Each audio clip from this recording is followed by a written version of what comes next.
Ya, sangat betul ya. Yen wani aja wedi-wedi. Jadi kalau berani jangan takut-takut.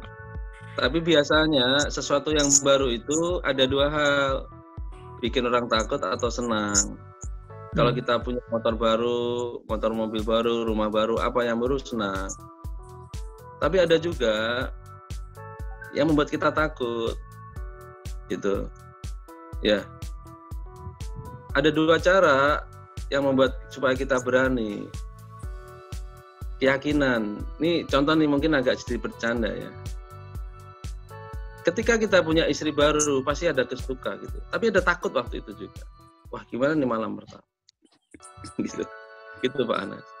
Tapi kan kita memberanikan diri tuh supaya kita berani. Ternyata berani sampai sekarang. Tapi ada cara yang kedua, yaitu kalau kita nggak berani dalam suatu hal, kita cari teman. Saya dulu aktif di pramuka, dikasih ujian untuk masuk ke kuburan, ngambil apa gitu ya. Takutnya setengah mati itu. Tapi yang kita lakukan ya kita bikin grup gitu. Makanya yang berangkat itu hanya 2-3 orang satu grup gitu.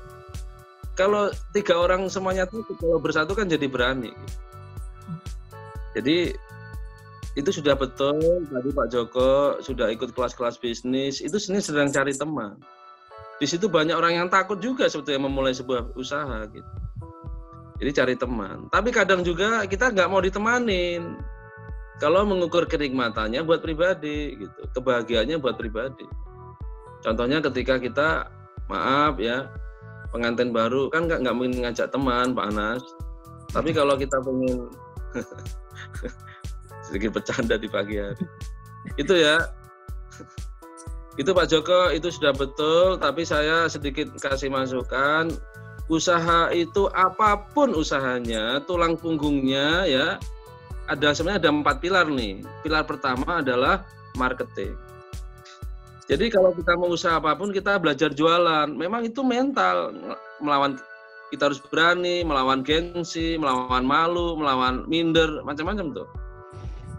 Ya. Makanya saya ditanya, Pak Iwan, bagaimana jadi marketing handal? Caranya sebenarnya mudah.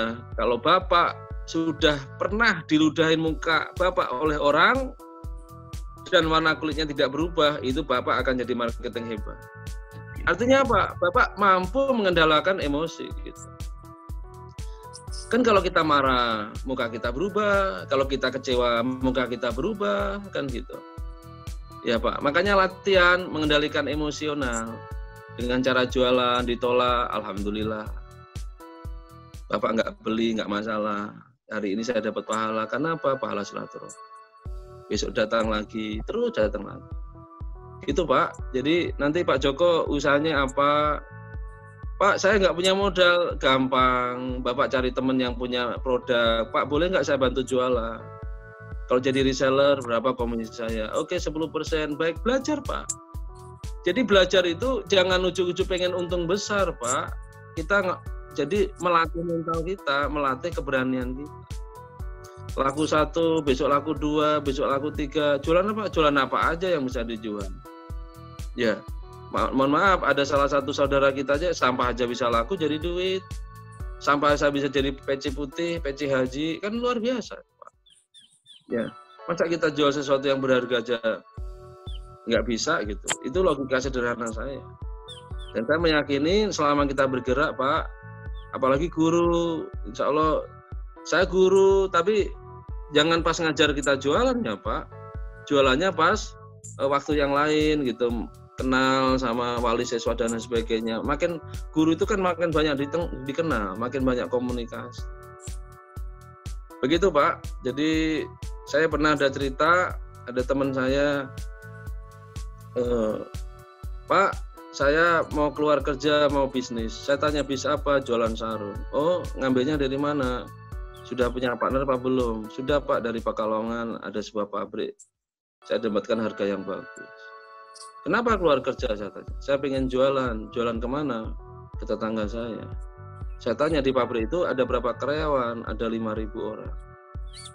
Sarung itu buat siapa? Buat laki-laki. Karyawannya 5.000 itu laki perempuan, laki-laki. Ngapain Bapak keluar kerja? Wong di dalam pabrik saja bisa jadi market Bapak gitu. Sesederhana itu, Pak. Caranya bagaimana? Bapak jangan jualan di pabrik, tapi Bapak banyak mencari kenalan. Kenalkan, nama saya Iwan, saya jualan sarung, nanti Sabtu Minggu ke rumah antum ya. Itu Pak. Pokoknya jangan malu lah gitu. Insya Allah kalau kita mau ngomong, menawarkan, orang itu malah respect gitu. Kok dia nggak malu ya jualan gitu. Malah dia akan belajar ke kita. Itu Pak Joko, bismillah ya.